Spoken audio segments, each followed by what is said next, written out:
Alright, for tractor addicts and mechanical modification oddballs such as myself, my 48N tractor here, this motor, it's the second one, is pretty well worn out. It's done for all intent and purpose. I'd like to preserve the rest of the tractor because this rear end is unique in these end fords for being superbly tight. Now, it makes little economic sense to rebuild the original end motor time and parts wise. Lots of guys mess around with these with their own funk style conversions, putting in V8s, V6s, later model inline 4s, all with considerable more horsepower than the 24 to 28 claimed horsepower of these. I've even seen guys put in Goldwing motorcycle motors, liquid cooled, all kinds of crazy contraptions that make no economic sense, really. I mean, I'd be better off to go find a later model Power Master or move to a Massey 135 or a 165 over there or something. Makes no economic sense. I don't have the time and money to squander really on a project. It's an outfit in the States who rebuilds these motors in different stages and stuff, but again, makes no economic sense. So here's where the notion gets kind of crazy, and give me some feedback on this if you have any ideas. I'm sorry I have all this business on the top, but the PTO shaft, I can power the tractor from the rear end. Bear with me a moment. The counter shaft, the PTO output shaft drives the pump and will drive the motor, of course, as well. Now, one issue is it counter rotates to the motor. This spins clockwise, whereas the motor spins counterclockwise. That creates a bit of an issue. Okay, can be dealt with. I've got lots of stuff to mount. I'll come to what I'm thinking of in a moment here. As a welder fabricator, this isn't an issue. I can mount a motor back here and still maintain my lift arm movement.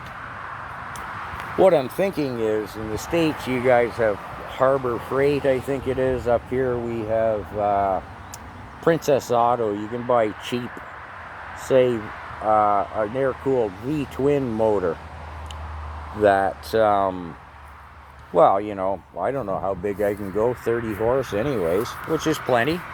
I don't need to really up the power. I just want to preserve the tractor. You know, got to do a bunch of math on ratios, and I put a chain drive, get my machinist buddy to make me a sprocket that's going to go on the PTO shaft. Sorry, I have a little piece of rubber over the PTO shaft, but you know what they look like. They're splined. So, needing to then put in a counter rotating system, could I find a cheap gearbox little thing, maybe even with 2 speeds? Yeah, it's all full of all kinds of interesting options, isn't it?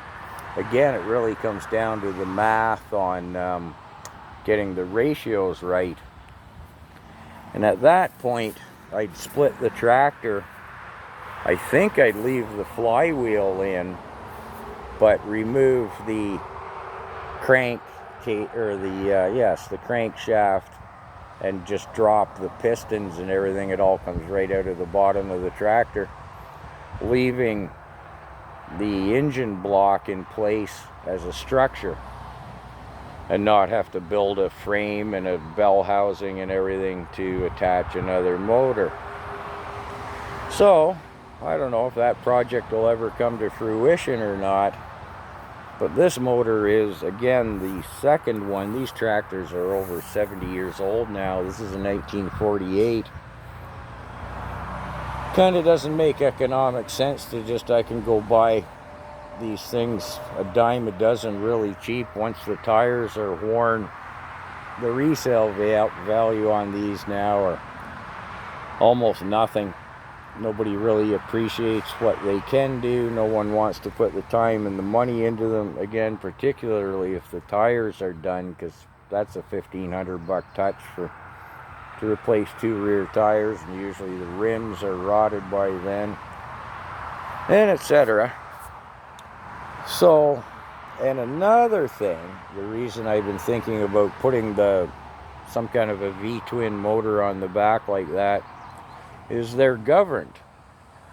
And anyone who's operated a tractor, I've often wondered, these people who do the conversions, you know, putting a 302 Ford in, or again a motorcycle motor or whatever, they're not governed, so they get kind of twitchy in operation.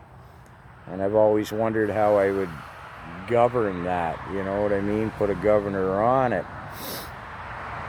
And I have considered as well, if I wanted more power, I could go to a motorcycle wrecking yard and get a motorcycle engine, be it air or oil cooled, and put it on the back and seriously up the power, which these rear ends and clutches will obviously take. The bigger V8 Ford Mercury engine conversions, they go as much as 80-90 horsepower, and the rear ends apparently stand it. So I don't know.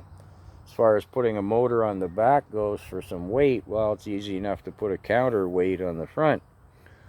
So if anybody has any thoughts, or am I missing something big time with powering this, making this conversion and using the PTO to power, I'm not sure. Last time I had split this to switch the engine, I was in such a hurry to switch the engine. I needed the tractor for snow plowing. I didn't have time to kind of mess around spinning stuff and thinking about, you know, which gears were spinning in which direction. The gears in the transmission, of course, are non-synchron mesh and all straight cut, so I don't see if they're spinning in the opposite direction, which I'm thinking out loud right now, I think they would be.